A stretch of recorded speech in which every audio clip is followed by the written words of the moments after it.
KGF director మరోసారి టాలీవుడ్ కు వస్తున్నాడు. ఒకసారి ప్రభాస్ ను సలార్ గా చూపించబోతున్నాడు.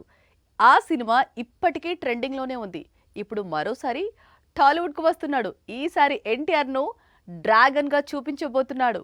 5 నెలల క్రితం ఎన్టీఆర్ నీల్ సినిమా ప్రారంభమైంది. ఇంతవరకు సినిమాను సెట్స్ మీదకు తీసుకువెళ్లలేదు అని ఫ్యాన్స్ మామూలుగా ఎదురు చుట్టం లేదు.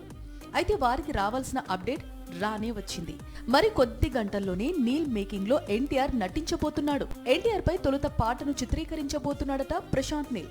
ఇందుకోసం చిత్ర యూనిట్ అద్దరిపోయే సెట్ రెడీ చేసిందట. మామూలుగా అయితే ప్రశాంత్ నీల్ సినిమాలన్నీ డార్క్ బ్యాక్గ్రౌండ్ లో ఉంటాయి. ఈసారి కూడా అంతే.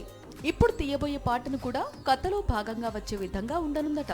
ఓ విధంగా డ్రాగన్ ఇంట్రడక్షన్ సాంగ్ అంటున్నారు. వచ్చే ఏడాది సంక్రాంతి సీజన్ లో మూవీని రిలీజ్ చేసేందుకు చిత్ర యూనిట్ ప్లానింగ్ లో ఉందట.